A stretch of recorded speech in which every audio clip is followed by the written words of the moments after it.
In this video, I'm gonna teach you how to handle the exception. So why we need to handle the exception? Because the purpose of handling the exception is to make the program robust. Robust means strong. A robust program does not terminate in the middle. So now let's move to the examples. Before going to write some example, we need to know what are the steps followed to handle the exception. So the first step is a try block. Try block means when there may be a possibility of exception in the program, then programmer will put all the code in the try block. The second step is a except block. The programmer should write the except block where he should display the exception detail or a custom message. The third one is a finally.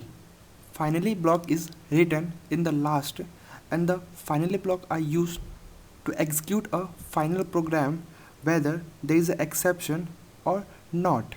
So now let's move to the example to understand the exception handling. Here I just opened a Python shell, and now I'm gonna create a simple program to show you how to handle the exception. So now, as I already said, the code should be keep inside the try block. So here I simply want to print something.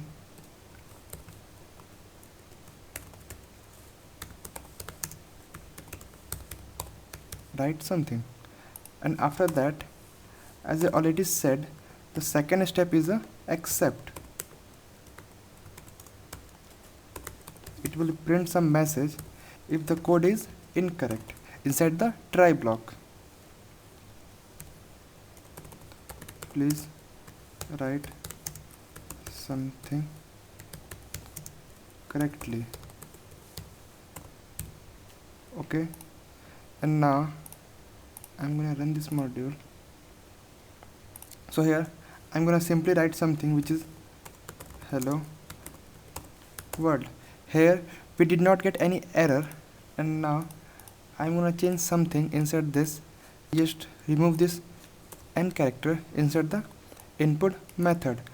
So this input method is incorrect, and now I'm gonna run this module. So here we get a except message, please write something correctly. We did not get any error message because the except will simply show you the user defined message. Now I'm gonna simply print this module again. We get the exact result, which is,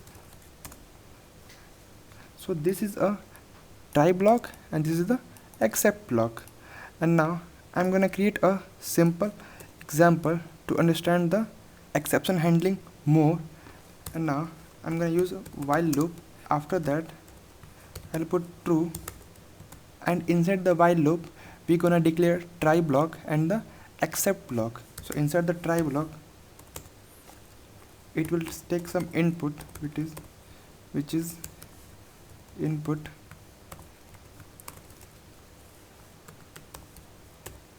write something. After that it will break the try block if the input is correct.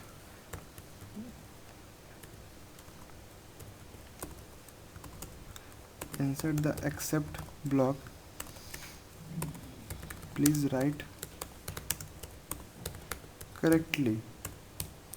So now I'm gonna change this input in int typo. So here this variable only accept a integer value. And now I'm gonna run this module. Here you can say the program is executed correctly, and now I'm gonna write something 90, so it will accept a integer. And now we run this module again. Hello, here you can see please write correctly. This except block will show a message, please write correctly. After that if I have again some string, we get again a message, please write correctly. So until it will get a integer, then it will correct the process. So this is a absolute example to understand a try block and a except block. And now we are going to use a finally block inside this program. It will simply print a message which is over, which means that this final block will not depend on this except and this try block. Whenever we type a integer value, here we can see the finally block is executed. And now if I give some different value which is a string, so here you can see this is a accept message and this is a final message. So here we can see the final message will not depend on this accept and this try block. If your try block is right or wrong, this finally statement will print at the end. So this is a optional inside the exception. So if you want to print something at the last, then we use a finally block, or if you want to execute something in the last, then we have to use a final block. So this is all about a exception in Python.